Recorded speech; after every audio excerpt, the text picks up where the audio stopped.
I am Charity Kane, and I am telling you to stop what you're doing and tune in to O Face Wrestling. You won't regret it. Hey everyone, thanks for joining us today on O Face Wrestling. This is your host JT, and today I am joined by Charity Kane. So thanks for joining us today, Charity. Hi, thank you for having me. I'm excited to be here. Absolutely. I'm really excited to have you on the show. Like I mentioned prior to the recording, anyone who goes through Reality of Wrestling or, Ember Moon's dojo, I'm always excited to have them on the show. You are the second wrestler that I've had on the show that's gone through the Ember Moon's dojo Yeah. that I know of, at least. And Yeah. definitely excited to talk about that and your experience, training with her. So, Mhm. so right now you have not had any, an official match. Is that correct? No, so right now, it's just kind of been training and practicing with matches and stuff. So nothing official as of yet, but of course I can always say stay tuned because you never know what's going to happen soon. Exactly. And that's like the one cool thing about this, since you're, fresh in the training, like everything is in your mind about everything you're going through and kind Hmm. of like learning about the business. And also, I think it's always cool getting, learning about the aspect of, everything while it's fresh in your head versus, talking to a wrestler that did it 5+ years ago and, Yeah. their memory might be a little blurry and stuff like that. So in general, what, inspired you to become a professional wrestler? So I was usually just kind of like a casual wrestling fan. I started watching wrestling because of my older brother. So when he got into wrestling, I was trying to be his friend and be cool like him. So I decided to watch wrestling as well with him. And then the next thing you know, I turned on the TV. He turned on the TV one time, and it was China. And I saw China there. This is when she wasn't even talking or doing any promos. She was just kind of silent. Also, I think she was being a manager to Triple H when he was in his previous gimmick of the kind of the regalness and the that kind of character and stuff. And she was just coming down the ramp, and she was quiet and muscly and all these stuff. And I was like, oh, who is she? Because she looks so much different than the other girls. And what finally made me truly be like, okay, I want to when I finally watch Jazz, turn on the TV as well, and here comes Jazz. I mean, powerhouse. She looked like everyone around me. I just connected straight to her. So I would say, yeah, that's what inspired this whole journey. So that being said, you saw Jazz on TV. You became a fan of her, based off of seeing her, on the television. Yeah. How does it feel to actually get the opportunity to not just meet her, but train with her? It's honestly surreal. The first time I met her was I was going there to help out. And I just remember seeing her, and I was just like, oh my God, I have to talk to her. I have to shake her hand, something, But I was like, I don't want to, come off too strong. So I'm just going to, if the time is right, the time is going to be right. So this kind of baited my time, I guess. And it was actually me and Danny. And finally, we got a chance, and it was natural. We got a chance, like, hi, how are you doing? And it felt like my whole body was shaking because I had just pretty much for my whole life just looked up to her. And now, I'm actually seeing her and able to talk to her. And from there, she gave me her phone number and was like, if you ever want to come down for something, just go ahead and let me know. And just so happened that she was also holding a seminar like about 2 weeks afterwards or like a month afterwards. And I went to her seminar, and it was her and Rodney Mack. And that was a whole different vibe that I was used to. I mean, everything about her was so methodical. Everything about her was aggressive. So just kind of learning that style of wrestling as well, because of course my school is Reality of Wrestling. So coming to also Dog Pound and seeing how they use their aggression in matches, and how they think of their opponent as they're coming down the ring, and what their mindset is like, and how they execute maneuvers in a certain way to be able to get over. And it's a whole different ball game. I mean, they are it was just amazing to train with her. Yes. I can only imagine like that's like because when I was growing up, I wanted to be a baseball player. I guess you know, because that's equivalent. If I got the opportunity to train with, like Derek Jeter or something like that would be like the coolest thing in the world. Like that was my hero watching That's on what it TV. felt like. Yeah, I could only imagine how that feels because you're not just meeting them, you're working with them, you're doing what you're both passionate about together. Like that must be like so dope. Yeah. And so Yeah. you've trained at a few different schools. You trained at Reality Wrestling, the Dog Pound, and then also I think it's called Athena, not Ember Moon, but Athena's Dojo. Is that correct? Yeah. Yes, it's. I want to say yes, but I don't want to mistake it. But she does have a dojo. It's in Dallas, and I trained with her. She is so nice, so amazing, so humble. And then when she turns on the coach gear, it's like we're down to business, girls. Like let's get this down. We are going to be pretty much left, right, left. Like it is down to business. There's no, we're all happy and we're laughing, but it is business time. And she pretty much kind of whipped me into gear when I went to her school. It was, yeah, she is down to, she knows so much. She's so knowledgeable. Ember Moon is awesome. She really is awesome.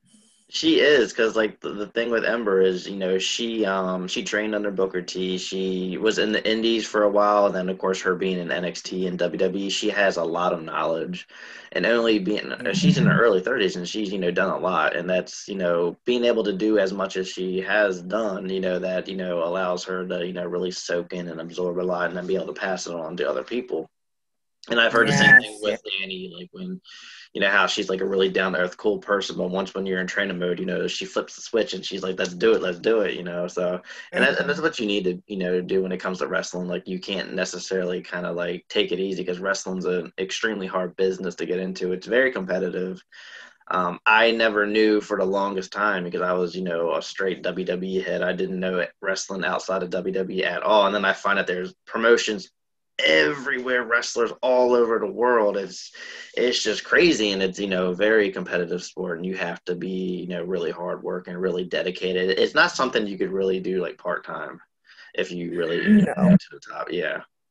No, wrestling has to be your it has to be your main pretty much focus, aside from of course your real job if you have that and stuff like that in your family and stuff. But if you're thinking of making wrestling like a side hobby, it's really impossible to do that. It has to be your main focus, has to be your main drive. You have to be able to see opportunities and also take them because they won't be given to you often. So you have to be extremely kind of focused on wrestling to be able to see the opportunities to take them. And if you make it like a side gig or like a side hobby per se, it's hard. It honestly will be hard. Yeah, absolutely. Because I know there's a lot of time you have to put in when it comes to being in shape. A lot of training. You can't really just train here and there, because I know your body, it won't accept the bumps too well if you're kind of not doing it, regularly. Because I know you can build the callus and stuff like that. So, so far, what has been your biggest challenge since you started training? Everything. Everything. No. My biggest challenge, I would say, would be more so trying to be my number one fan. It would be one of the biggest challenges anyway, because you have friends, of course, and you have your trainers, but sometimes you're so focused on all the critiques you're getting. You're so focused on the fact that this thing you did wrong, and the next thing you did wrong, the next thing you did wrong, that you tend to just continuously kind of beat yourself up. And if you're not there to be your own number one fan, you're going to kind of go through wrestling just being extremely sad, or at least training anyway, being extremely sad, extremely frustrated, because you're only going to be hearing the critiques that you're getting. But if you're able to, kind of give yourself some positives, then you're able to make this whole journey fun. That I was probably one of my issues, was just kind of being my own biggest fan, and telling myself that I am doing well, telling myself that, you know, I am awesome and I am talented, and all these other things, so that I'm not so bogged down on, you know, the thing I messed up at training, or the thing I did wrong per se, and stuff like that. So I would say that's probably one of my biggest challenges, one of them. Yeah, absolutely. Because you definitely, any kind of profession, you have to be positive and, you know, keep your head up. And because if you're just constantly on the negative side, you're going to bring, you know, you're going to bring yourself down, and you're going to take your motivation and everything like that. So that being said, I know like the wrestling part is very challenging, but what about like you're, you know, working on a character? Because, you know, characters, especially like if your goal is like to get to like WWE, like having a character is extremely important, you know, promo skills and all that. So is that something that you've also been kind of working on, and kind of tell me about like the challenges of that? I've been training for 2 years now. It'll be 2 years in March that I've been training to be a pro wrestler, and character work is probably something that has been at the forefront. Because when I first started training, I was so focused on, okay, I have to learn the moves. And then after the moves were learned, it was like, okay, what are you going to kind of present yourself as? You can't just learn the move and that's it, you know, like, how does your character do that move? How does your character react to this certain kind of situation? So character work has been fun and difficult. It's been kind of one of those kind of bumpy rides where I'm experimenting, because of who my inspiration in wrestling is, and just my background in powerlifting and stuff like that. I tend to be more aggressive already. So, and of course, jazz being my inspiration. So some of my my character work is kind of revolved around the strength and aggression part of it, but also trying to find out what else is she, who else is also Charity Kane. Is she aggressive, and what else is she? So it's honestly been a fun ride trying to figure out who else she is, aside from just someone who wants to walk into the ring and kind of whip you around like a rag doll. Who else is she? You know, is she fun? Is she smiley? Is she, you know, kind of what else is she with the aggression and stuff like that? So it's been fun. It's been exciting. It's been scary. It's been hard, but yeah, it's a big part of training that sometimes people tend to kind of forget, because they're so focused on, I have to learn this move and I have to learn this move. Yeah, because I mean, you know, obviously learning the wrestling part is, you know, the most important part. But then if you want people to be like interested in you, it's, you know, the characters all, you know, plays a big role in that as well. Yes. So that, you know, being said, like you had mentioned, like you're like the aggressive, you know, powerlifting, you know, kind of, you know, style of wrestler. How was it like training, you know, with someone like Ember Moon? Because I'm assuming, because she's a high flying style kind of wrestler, and I'm assuming that's the kind of stuff she trains. So, like, tell me about like learning how to do that when you're kind of more of the, you know, the big, strong, throw you around kind of person. It was it was a needed night for me, because it became a thing where I had to realize that you have to be able to throw your aggression around in an appropriate manner. You know, you have to be able to know who's in the ring with you and how to work them, and also how to adjust as well, because not everyone wants to be slammed down and also power bombed and all this other stuff. Now, if the time calls for it in the story of the match, then that's different. But if you're just coming in there just so dangerously, just kind of dangerously aggressive, and kind of disregarding the safety of your opponent, then that's going to be a problem. So it was a much needed night for me, because it was just kind of being able to clean up a lot of my safety, kind of being able to clean up a lot of the non-aggressive part of me. And it was great. It was great. It was needed. Oh yeah, absolutely. So I have to ask too. So you trained under Jazz, Booker T, and Ember Moon. What was the most important thing that you've learned from each one of them? Oh, At Reality of Wrestling, I would say the most important thing, or at least one of the most important thing, is just TV. It's knowing when your character needs to have a moment to talk to the fans, to talk to the crowd, knowing when you need to stop and kind of let your opponent do what he needs to do or she needs to do. It's just learning a lot about kind of what it means to work TV, I would say.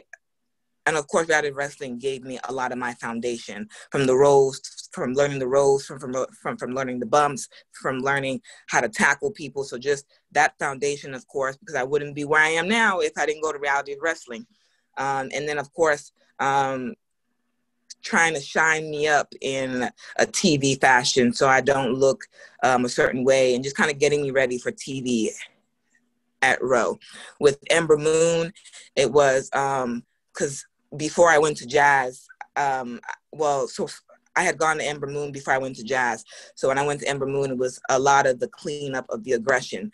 It was like knowing kind of when to place it, also when not to place it, trying to clean up a lot of my basics as well, psychology, even with the basics. So that was awesome to learn from her as well. And also learning discipline from her. She's very much turned into a whole different gear, that if you're not paying attention to her, then the whole thing is going to be messed up. So you have to learn discipline. You have to learn some focus. That's something I got from her. With Jazz, I learned how to then execute the aggression in an extremely methodical way. So not just being like, okay, I want to pick this girl up, but why do you want to pick her up?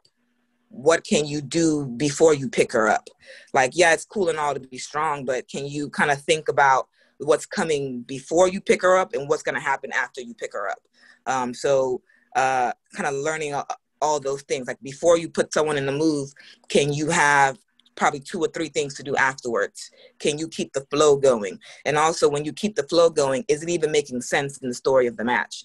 Like, because it's one thing to be aggressive and just be aggressive, but can you be aggressive and still tell a story to me? Can you be aggressive and still keep the audience engaged, and it's not just you pounding down on some girl? Can you be methodical in your aggression? That's something I was able to learn from Jazz, and still am able to learn from Jazz as well. And I think that's like really awesome that you've been able to learn from all 3 of them, because they're all 3 fantastic wrestlers. You know, Booker T and Jazz are legends. Ember Moon, future legend. You know, they've done it all. You know, when it comes to being on TV, working with so many different promotions. Like with Booker T, you know, people may forget that he was also with WCW and Impact. So he also, whatever knowledge that he picked up from them, and then WWE and like the really cool thing about Booker too, he was with a company that was really good and then failed. So you kind of learn from, you know, their failures and kind of learn what not to do. Cause I know there was a lot of stuff like in the locker room that helped, you know, the destruction of WCW. So you kind of learn from that. And then, you know, like I already talked about Ember Moon, her, you know, time at the Indies and, you know, NXT and all that. And, you know, Jazz is a legend. She's, you know, still doing a lot. She's still wrestling. She's still, you know, training. She's with Mission Pro. She's like very active. And yeah, she is. I have been extremely kind of privileged and extremely fortunate to be able to be trained by greatness. I mean, Jazz, Ember Moon, to have Booker T even critique a training match that I had, to be able to, and then of course Booker T has head trainers at his schools, from Ryan Davidson to Gina Medina to even being trained by JJ Blake, who's a Texas legend in his own right. I have been extremely fortunate to be surrounded by greatness. Excuse me. From the moment I walked in the door, I was surrounded by greatness. I can't honestly kind of say it enough. Like Hyon had a girls, like Queen of Texas, Hyon. I mean, trained me how to hit the ropes. You can't honestly get better than my training. And I'm not trying to toot my own horn, but I've been extremely fortunate enough to be in the presence of greatness and to learn from greatness. And I mean, just kind of the names I just dropped, it's all of them influencing me. It's only something I can just say thank you to, and just telling the world to watch out for what all these styles mean, kind of when you see me in the ring. So Yeah, I'm really excited to see everything like blended together and to see you in your first official match. So yeah, I also have to ask that you trained at the Dog Pound Dojo with Jazz. yeah. Did you get to work with Thunder Rosa at all, or was it just Jazz? No, it was just Miss Jazz and Rodney Mack. I was not able to actually work with Thunder Rosa. I would love to. It's something that I'm hoping to hopefully be able to do soon, and just kind of work with her in any capacity, honestly, at this time. I want to experience what she's giving to the younger generation coming under her.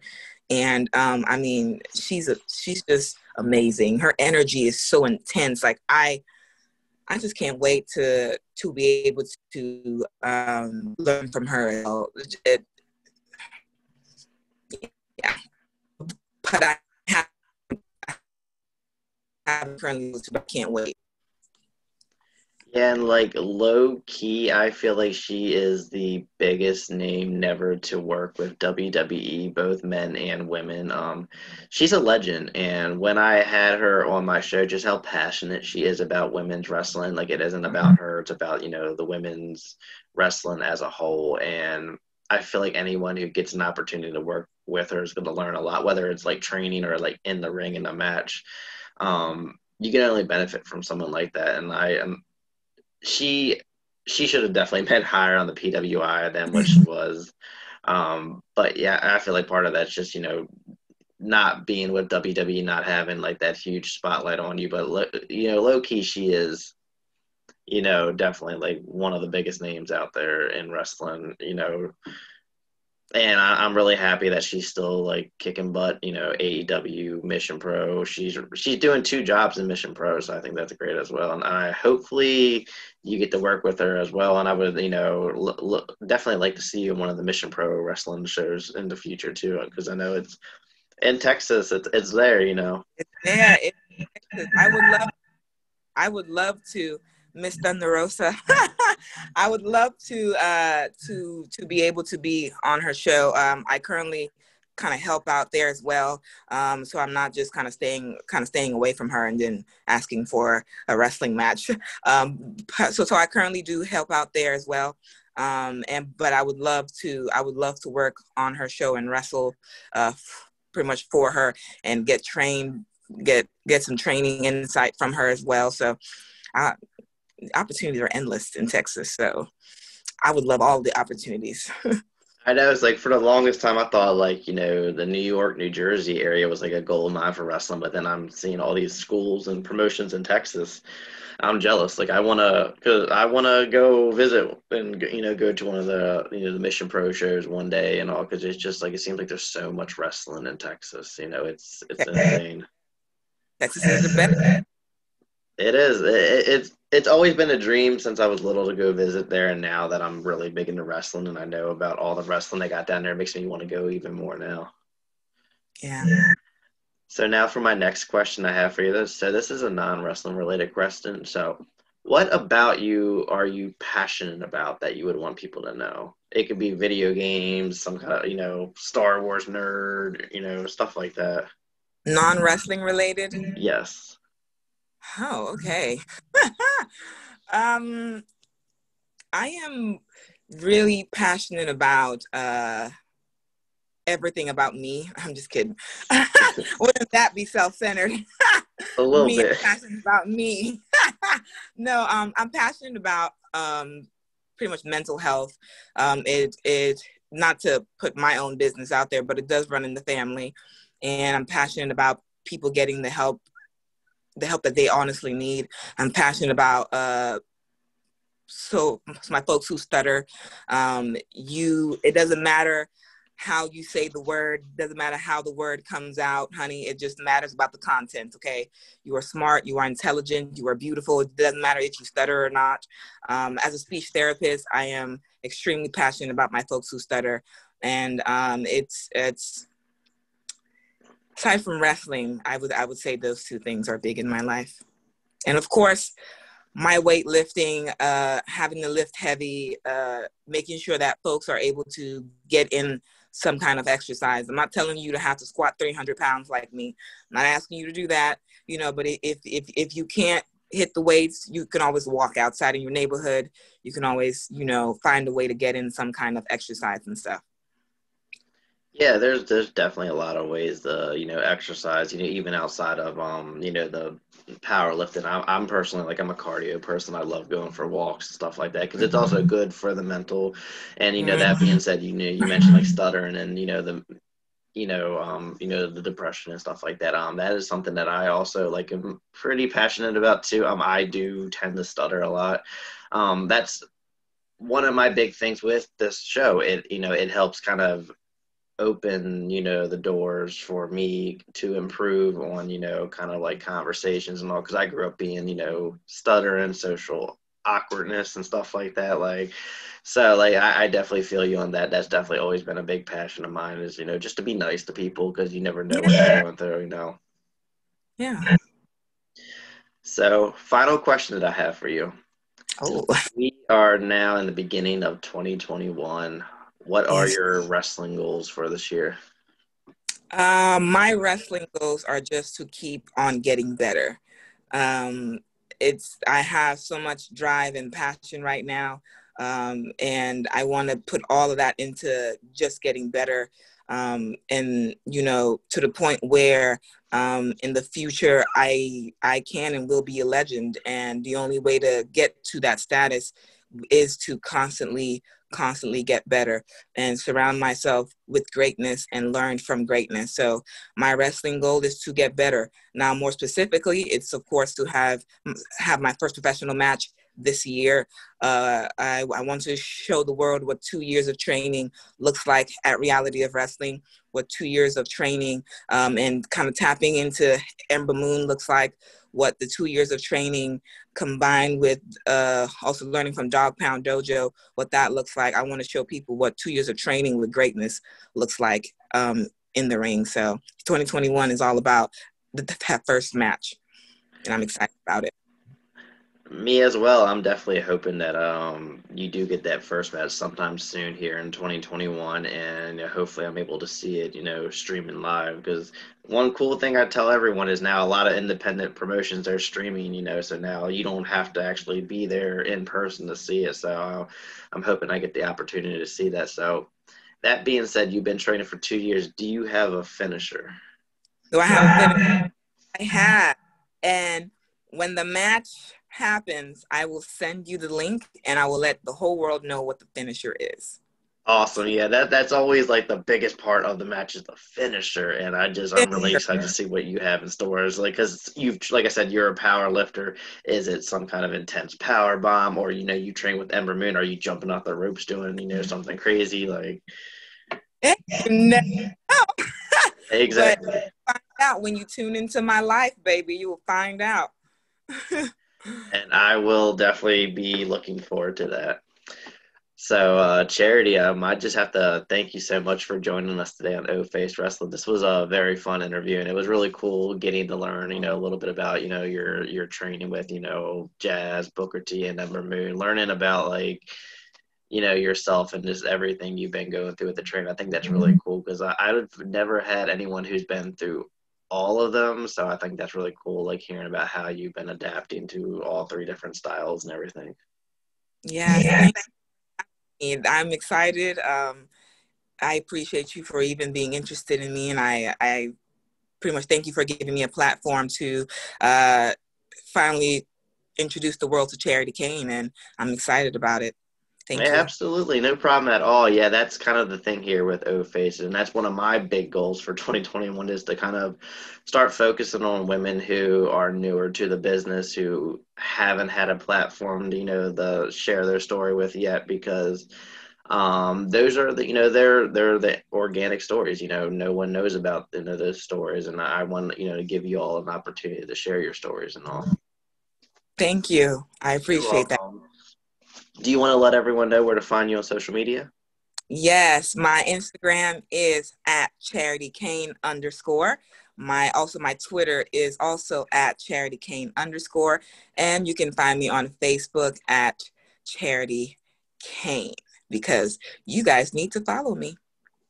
All right, make sure you all give Charity a follow. I'll have all the links in the bio below. Also, make sure you give us a sub on YouTube, follow us on Facebook, Twitter, and Instagram. Just search O Face Wrestling. Thank you all for tuning in.